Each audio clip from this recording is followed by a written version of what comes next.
I'm Crystal DiMicheli, and welcome to the Forces for Nature show. Do you find yourself overwhelmed with all the doom and gloom you hear of these days? Do you feel like you, as just one person, can't really make a difference? Forces for Nature cuts through that negativity.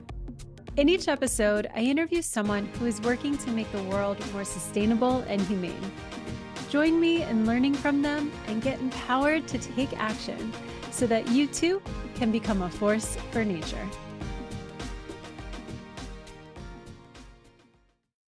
Welcome to another episode of the Forces for Nature EarthX Conference series, where I bring you behind the scenes of my experiences during that week and up close and personal with some of the incredible presenters. One of my favorite people to follow regarding climate communication is a woman named Katharine Hayhoe. She's brilliant and down to earth, and seems to know how to connect with audiences who want nothing to do with the words climate change. She's a scientist, but she also makes people know that she's a devout Christian. In fact, I think she's married to a reverend, even, if I'm not mistaken. She does her work for the world through that lens. And I thought about her while at EarthX because one of the people that I met was this lovely Christian gentleman. And I qualify him like that because he wore his religion like a badge of honor. He talked about his church and the Christian podcast that he hosts, and we had some great chit chat here and there throughout the event, always leaving me with some nugget to think about.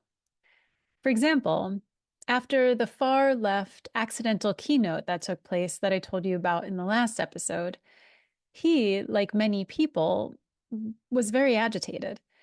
He said to me that when people say facts don't lie and the science is settled, that those have become trigger words. Whether or not they're right in those statements, you immediately shut off many people. Alarmist talk so rarely converts anyone. And he brought up a few points, like what happened to the predictions and the science back in the day when they were saying things like we were going to run out of arable land and run out of food. There was even a minute when there was talk of global cooling and an upcoming ice age. What? He was saying if science was wrong then, you can't blame people for being skeptical about the science now. And he wasn't saying this denying the current science himself. In fact, he said that it drives him crazy the way that we treat the earth. The Bible states that we're supposed to be stewards of the land and let the land rest. But instead, we're basically just raping and pillaging the land left and right over and over. But he also said that it's a really tough pill to swallow when the save the world message is being brought to us by individuals who have giant mansions on the coast and fly in private jets. I get that, but I also disagree. Because does that then mean that the only voices worth listening to are the ones that live off the grid, naked in the woods, picking berries for dinner? It's a slippery slope, but I heard him and I get it. And I really appreciated our interactions because it was a window into perspectives I hadn't thought of. We have different reasons for wanting to take care of the earth. His more religious and mine more secular, I guess you can say. But despite having different ideas on how to get there, our end goal is the same. I would never have learned that if we didn't have these conversations.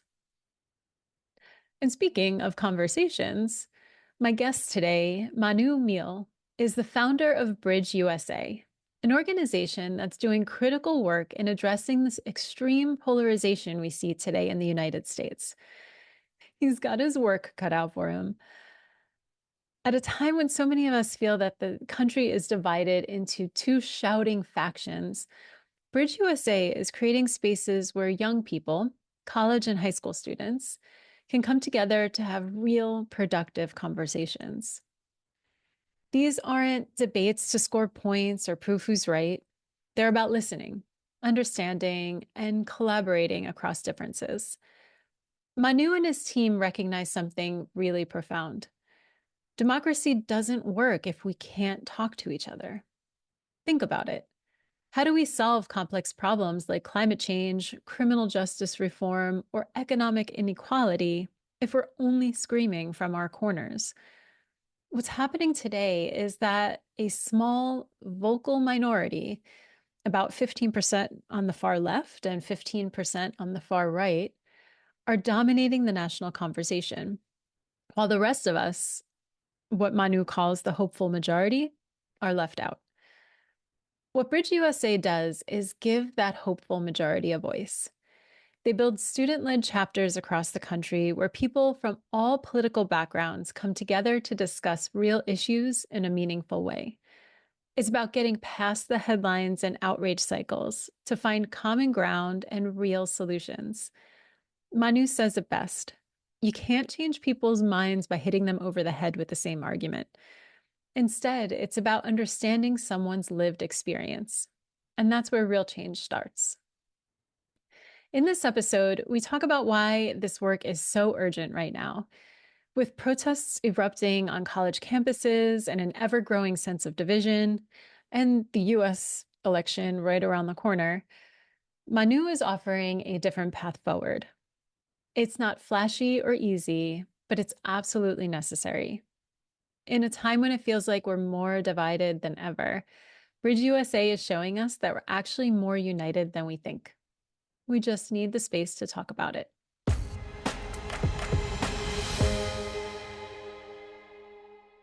Manu, thank you so much for joining me on Forces for Nature. It's so great to have you. Thank you for having me, Crystal. I appreciate being on.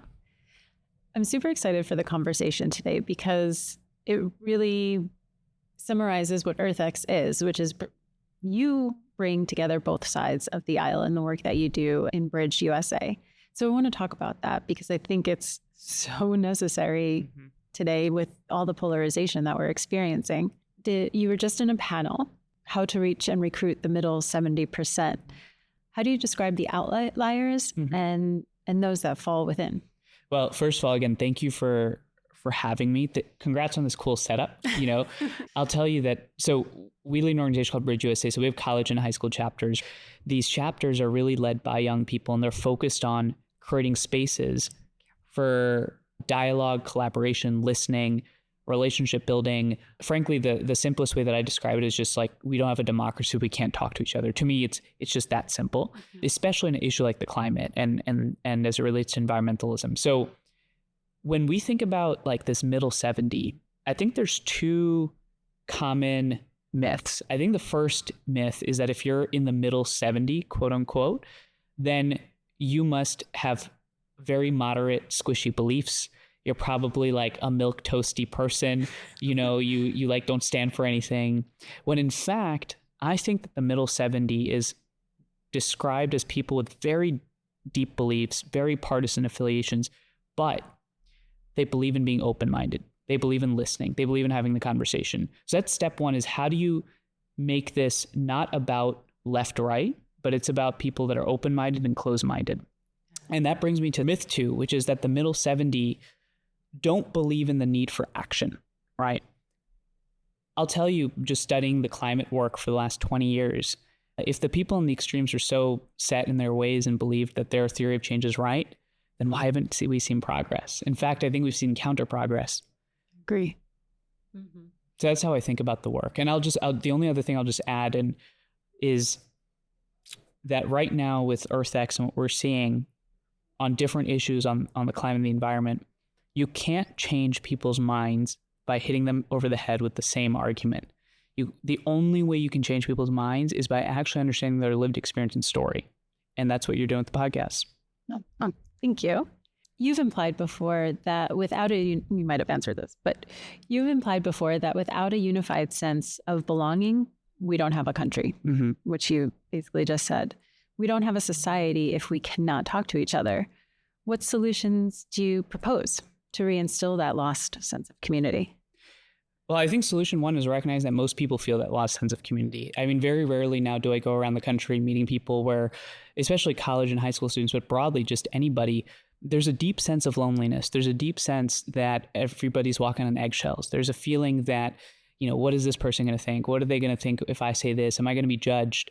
And that's just not healthy. Like, imagine I told you that we're building a society of 330 million people, all of whom look differently than each other, heavily armed, walking around in eggshells. You think that sounds like a plan for success? No, right? No. So that's how we think about the solution, is that there's a real urgency right now. And this is number two. Right now, as we were just talking, there's protests happening on college campuses around what's happening in Gaza. And, whether it's Columbia, there's a lot of stuff happening at Yale, NYU, just now UT Austin, south of us in Texas. And the fact is that while protest is important, we're seeing what happens when we don't take the time to have the conversations. When people feel like they can't speak, they shout. And when they can't shout, they fight.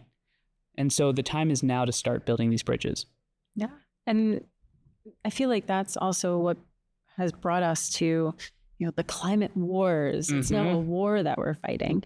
And on one hand, I understand that terminology because, yeah, we are in a crisis and things are pretty serious. But at the same time, I don't think we're going to get very far when we're that extreme in our verbiage. So your podcast, The Hopeful Majority, conjures a fleet of socially informed listeners to build nuance and fight outrage. There's strength in numbers. What are some things you've learned from the show? That's a very honorable description, and it's only downhill from here. Yes, a fleet of socially informed, what is it? Guests? That's fascinating. Or listeners. The hopeful majority listeners are awesome. So this actually goes to, have you heard the term exhausted majority by any chance? Like exhaust majority. The exhausted majority. Have you heard that term? The silenced majority. The silent majority, sure. It's sort of similar. So if you take that middle 70%, right? Most people in that middle 70%, I certainly am one of those people, are not out there like making their voices heard or whatever. They're usually quiet. A lot of them don't want to touch politics or all this, gooey stuff, climate, whatever the case might be. They might care. They're like, this is for the crazy people, It seems like an extreme thing to do. It's an extreme thing. And why would you want to jump into a vat of boiling water? In some ways it sounds self-destructive. So my thought is that we have to figure out how to make the silent majority of people hopeful. And importantly, once they are the hopeful majority, how do you make their voices more relevant in our discourse as it relates to the extremes, right? Because right now we live at this moment where you have 10% of people on the extreme sides of the left and the right, again, united in their temperament of being closed-minded and being very zealous with their beliefs. And so if you have that, the only solution is to build spaces and places where the hopeful majority can see and feel heard. And that's why I love these long-form conversations, because that these conversations make it so that you're not doing your quick, 10-second clip hit. You're actually trying to be nuanced. Yeah. And let's try to get more tangible. Sure. Like, so we can walk away the listener can walk away from this saying, okay, now I've got this new tool that I can use to try to connect with more people. Do you have any suggestions in that regard? Yeah, so I'll give you a quick story and then give you two very tactical things that anybody listening to this awesome show can do. So story is how I actually got started. So I was a pre-med student. I had no interest in any of this stuff. I was actually the middle 70, and I was actually probably the squishy milk toasty person, without a lot of beliefs. And my freshman year of college, so this was 2017 at UC Berkeley, we had a speaker come to campus named Milo Yiannopoulos, and it led to some of the largest free speech protests in Berkeley's history since the 60s and the Vietnam War protests.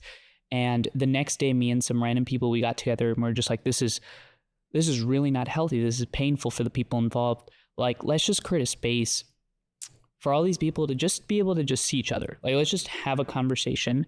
Incredibly naive proposition. But sometimes it's better to be naive before you go into these things. Exactly. Because it turns out, and this goes to the two very tactical things. So we have this discussion, and initially everybody showed up with their guards up, right? Everybody was like, these guys invited the speaker, these folks protested the speaker, these students don't really care. Everybody's got their flanks and they're ready to fight. And so one of the folks that was moderating this conversation had a really interesting idea. He was like, let's just create a sense of vulnerability. So the way we created this vulnerability was we started the discussion with everybody talking about just where are they from and why do they care? Like, why are you so passionate right now? Like, what brings you here? Some people talked about their parents. Some people talked about their siblings. Some people talked about the pain they see in their societies. And what happened was you took social media arguments and turned them into human stories. So that's step number one, is like, just be vulnerable, and vulnerability is hard until you realize that people are actually looking to be vulnerable. They're like, I got this thing going on. I want you to help me. I want you to see me. Step number two is these conversations are really productive if you follow like a certain set of norms or principles. So every bridge conversation starts with 4 norms. Norm number 1 is listen to listen rather than to respond. Right? You're actually just listening. Norm number 2 is people represent only themselves and not broader groups. So like, you don't represent every American living in Italy, right? You represent Crystal. I don't represent every Indian American. That way you can keep the argument focused. Third is very simple, but it's hardest to follow. It's just try not to interrupt. And norm 4 is respond to the argument, not the person. So that way you create a little bit of a distance between who you are as a person and the argument. That way you don't devolve into ad hominem attacks. So that's what we've seen. And I'll just tell you that we've hosted thousands of conversations. Our student leaders are amazing. And very rarely have there been huge disruptions. You would think that it's crazy out there, but people are looking for it. Have you ever had any of these discussions in the frame of the environment or the climate? Absolutely. So many, because climate and the environment is probably top 3 issue for most people in my generation. But I'll take you back to another tangible example. And again, I'm in the mood to share some Berkeley examples. So here's a Berkeley one, which is in 2019, some of the folks leading that chapter, they created this full 4-hour full day symposium called Heated Debates. And they had people from what you might think is the quote unquote right, the left, scientists. And it was a fascinating day, because the one thing we came away from is that to make progress on something like the climate, it takes a lot of nuanced technical conversation. Like I was just on the panel that you talked about, and 2 of the folks on the panel, one was Congressman Williams, and the other one was, I'm forgetting their last name, but a gentleman named Gary, who's an environmental lawyer. So Congressman Williams was a nuclear engineer and an environmental lawyer. And 10 minutes into the podcast, they got into a little bit of an argument. And they talked about green electrons and load shifting in wind turbines and agricultural crop health. And our discourse just does not enable the complexity and nuance required, because all that argument gets boiled down to in social media is you deny the climate, you love the climate. Yeah. Yeah. And tell me a little bit more about this panel, because I unfortunately missed it. What was discussed? What did you take away from it?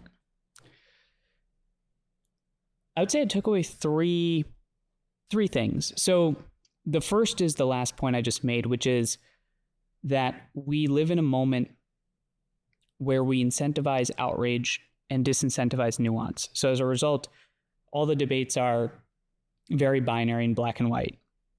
And so actually, this is where you flip the conversation when the extremes tell the middle 70%, oh, all you all do is sit around and talk to each other. The reverse of that argument is it's not critical thinking to just beat the other side over the head with your argument repeatedly, hoping that it changes. In fact, I think it's stupid. And so that's the first thing I learned. The second thing is actually about the congressman that was on the panel. He is in one of the most independent districts in the country. He's in upstate New York. It's a very split down the middle, very purple district. And one of the things that came up was the fact that if you're a member of Congress, you're incentivized to do 3 things. You're incentivized to raise money, build a following, and get reelected. None of those things involve actually solving the problems. And we love paying attention to the Marjorie Taylor Greens of the world and to the Matt Gaetzes of the world and the AOCs of the world. But we pay zero attention to people actually trying to solve problems. So part of this is, to those listening, is where are we spending our attention? And reward nuance with your feet. Vote with your feet. Your feet? Your feet. Like show up to the election booth and reward the people that are solving, right? Vote with your attention. Like, where are you spending your attention on social media? Maybe it might not be helpful to like and share the doomsday article, because maybe that argument hasn't changed anyone's mind. And the last quick thing I'll just say is that one of my friends who was on the panel was moderating the conversation, Benji Backer. And Benji's great work too. Yeah, he does great work. And his new book, which I'm looking for royalty deals on, Benji, is called The Conservative Environmentalist. And it's fascinating about that title. We were just last week at Chicago at the Institute of Politics there, and we were talking about how, he's the conservative environmentalist, which some might think in the climate discourse is an oxymoron, right? But that's nuance. You can be a conservative environmentalist.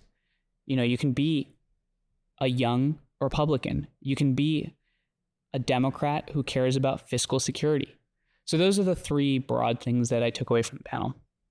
If so many of us are in the middle, how do we find these things? Because I feel like find what? What are these things? Oh, I'm sorry. How do you find these nuanced discussions? Because Sure. I feel like all I hear are the extremes, and especially from a distance, not being in the U.S., it seems like it's just a giant dumpster fire. But when I come back and I'm talking to people, I'm like, oh, you're not that extreme and you're not that extreme. Right. What's going on? So Right. how do you find these discussions in order to realize there's hope? I think part of it is comedian Dave Chappelle in the US once said that Twitter's not real life. Part of it is like actually, and this is, I guess ironic as someone that's part of a generation that's highly digitally native, is maybe part of those conversations are in your real life. Talk to the people around you. Like maybe our definition of dialogue doesn't only have to be what you see online. So that's part of it. But the other part, and this gets to a deeper challenge, is that the media yes, they care about journalism, or at least some of them do, but their driving incentive, and I think it's all about incentives. Their driving incentive is to get people to click on their articles. So what's going to get them to click on their articles? The crazy clickbait, junk food nonsense, right? So part of this is actually up to the consumer. It's up to you listening, who thinks they're part of the middle 70, to reward companies, to reward the media, because actually they're not leading, you are. This is the secret of, I think, politics that I'm starting to realize, which is that our politicians, our institutions, they're reflective of what the citizenry wants. And if the only responses and touch points that they're getting are on the vocal extremes, then that's what they're going to do. So part of it is just a deep structural issue in terms of what incentivizes people that create the stories. And I think it's up to us to literally not, here, you want a very tangible example? Yeah. Don't click on the next article that shows a giant fire and says the right is going to destroy the environment. Because while that story seems great, if you're on the left, it does nothing to actually advance the debate. Maybe click on the story next time that's like, here's the shift between green electrons and load management and wind turbines. You don't have to watch that, but you get my point. Are there any tactics that, besides just like a headline like that, are there any specific tactics? What to watch out for? Thank you. Yeah. No, it's a great question. So there's a term that I've been working on popularizing called the outrage industrial complex. And have you heard of the military industrial complex, that phrase? So the idea around the outrage industrial complex is this notion that outrage sells. So again, like the article, the politician running in their primary, and they're gonna have to run to the extreme because only like 10% of people vote. So again, you're incentivizing outrage. When you're a social media company, you care about engagement. Outrage drives engagement. So I think there's an entire industry around outrage. Like that's what, there's no like nuanced selling, because it goes to your question of like, if there was, then why don't we see it? And so what we've started saying is exactly to your question, how can you spot tactics of outrage and remove yourself from them? Basically, like, stop being played, by the conflict entrepreneurs, right? Like the people that are like playing on our divisions to make money, to make profit, to sell books, to have more followers on Twitter. Three things to look out for in addition to the fourth one of headlines. One is when you see, especially as it relates to climate, the argument being as simple as this is all we need to do and we'll solve everything, or this is all that needs to happen and this thing will be taken care of, or destroy those people and then it'll all be fine. That's just not how the world works. So simple takedown arguments. The second is it's so comfortable to be in our tribes. So force yourself to read one or two things that someone that you disagree with is saying. And it's uncomfortable, it's visceral, and yet that's what democracy requires. And the final thing to watch out for is like when you're watching the news or just scrolling through social media, catch yourself when you spend a lot of time on the comment sections where it's like these guys are going back and forth and you're like, oh, I love this fight, I'm into this guy or that girl or this person. You're feeding into exactly what incentivizes then the company to be like, this is what we're going to highlight further. You know, and there's a lot of amazing people that are highly nuanced that don't care about the provocateurism, but they just care about like, I'm going to, you know, try to figure out how this community can rise above its sea level. We have to seek those people out. How do we amplify those voices? How do we amplify our own if we're trying to be that? Yeah. So part of it is these types of podcasts and these conversations. It might sound cliche, you know, all of our platforms don't even amount to how big the crazy people's platforms are, but they do build. The second is I actually don't think it requires like us thinking about how to necessarily be louder. I think part of it requires us realizing that we're actually in the majority. Like that feels like a mental shift, but it's a really important one because suddenly then the next time you see the crazy takes and you see like them getting 100 to 1,000 likes and you think, man, all the, you know, the total Twitter has an active user engagement rate of 10%. There's approximately 100 million users on Twitter. Of those 100 million, 10% of them are active, which means there's 10 million people in the country driving the entire discourse. So you are in the majority. And then the third way that I think we think about amplifying is actually starting to lay the groundwork for elevating the leaders that are focused on nuance, like vote, like actually get out there and vote. You know, our primary rate in the US, at least, if you're listening to this, you have primaries and then you have the general election. The primary selects who the Democratic candidate is, and then they go to the general election or the Republican candidate. So only 10% of people, just like Twitter, 10% are active there, 10% of people vote in the primary, which means that in the general election, you're getting the picks of the 10% of the crazy people. It's like, imagine if your crazy uncle dictated what your family conversation was going to be like every Thanksgiving. So how do you combat that? Like, what do you do about it? Do you just let them ruin it? Maybe, sometimes. Sometimes it's the easier thing to do. Just like, but that's the problem. Like so many of us, I feel, and you can't see who, if you're listening, you can't see that I just like, threw my hands up in the air. I feel like so many people are just like, forget it. Yeah. Like, this is not worth it. But sorry, finish your No, that's exactly it. That's exactly it. People throw their hands up, but you actually think about it like this, right? When that like crazy uncle shows up to your Thanksgiving dinner table, or the crazy aunt, or your like crazy, you know, young cousin, it's like blue-haired, you know, whatever they might be. Pick your stereotype of person, right? When they show up, you might actually throw your hands up, but everybody's throwing their hands up with the recognition that everybody's throwing their hands up. Like everybody's like, all right, this person's a little... In our society, what happens right now at social media scale is you throw your hands up. You don't see everybody else throwing their hands up. You only see the 1,000 people liking that tweet. And then what happens is that you assume that you're the only one throwing your hands up. And that allows you to disempower your uncle. You know, so yeah, he still might be the loudest, but is he really driving the family dynamics? No. Good point. Can you tell me about a time when you said to yourself, yes, this is why I do it? Mm-hmm. Proud moment, a success story. It's not so much a success story, but it's why I do the work. So I'll take you back to those protests in 2017. I'll give you a little bit more of a description of what actually happened.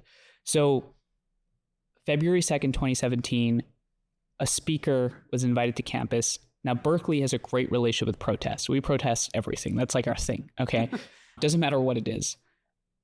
So the thing wasn't that it was just a protest. That wasn't what was different. So I remember, Chris, I was walking back from my math seminar, and there's a cafe.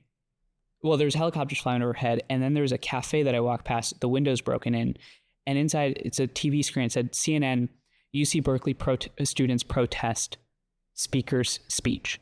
So I was like, wow, this is different. And suddenly what was crazy about that moment was the television crew that was filming that segment was standing right next to me. And it was like the breaking of the fourth wall. It was like suddenly you went from feeling like you're a spectator to an actual participant in whatever you might call this democracy, the politics, the country. And I remember walking further into campus, and there was hundreds of state troopers there. People had been punched. There's pepper spray. Fireworks were being thrown at each other. There's a tree that was set on fire. That was like, to me, that entire evening was just incredibly, not frustrating, just like deeply sad, because my family comes from India. They immigrated in December of 98. I was born in December of 98 itself. I lived in India for a couple of years. I came back, moved around a bunch. I loved this place and I wanted to succeed. And so that night was what caused me to really think about how I can try and just do my small part. And I'll just say one more thing to people listening to this. I wasn't getting involved with like the strategic plan of building like an organization with chapters all across the country and everything. That's all like a happy accident. For the first 2 years, it was just a tiny little student club with a couple of friends. There's a couple other clubs popping up at Bridge at different colleges.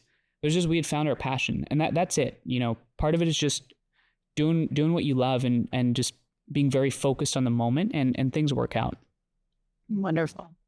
Now, I usually ask the listeners at the end to leave us with some action tips on something that they can do to help this situation. You gave us a tremendous amount, so I don't even know if you have any more. But I don't have any more, but I will say, if there's two things that you take away from this, the first is remember that we are not as divided as we think we are. I actually think that we're not living through the great divide. I think we're living through the great misunderstanding. And that sounds incredibly naive, but think about it like this. If you've never actually spoken to your crazy uncle and your entire perception of them is a result of the angry niece that hates them, your only perspective is one filtered through bias. And that's basically how we see the other side, whether it's the issue of climate, criminal justice reform, social economic inequality, foreign interventions, you name it. And the second thing is recognize that social media is not real life. And what is happening on social media is a result of a few extreme people that feel empowered because they know that you're going to play into their nonsense. So we can opt out. And by opting out, you can build new things. Manu, this was brilliant. Thank you for all that you do. Thank you so much for having me. Thank you for having me. And thank you, everybody, for listening. The polarization we face is daunting and getting uglier as we near the US elections. But as Manu reminded us, most of us are a part of the hopeful majority that craves understanding, not conflict. It's clear that real change starts with dialogue, by listening, by being vulnerable, and by rejecting the outrage culture that dominates so much of our discourse. I encourage you to take Manu's advice to heart and think about how you can start fostering more meaningful conversations in your own life. Let's remember, it's in these spaces of understanding that true progress is made. Don't forget to go to forcesfornature.com and sign up to receive emailed show notes, action tips, and a free checklist to help you start taking practical actions today. Do you know someone else who would enjoy this episode? I would be so grateful if you would share it with them. Hit me up on Instagram and Facebook at Becoming Forces for Nature and let me know what actions you have been taking. Adopting just one habit could be a game changer, because imagine if 1 million people also adopted that. What difference for the world are you going to make today?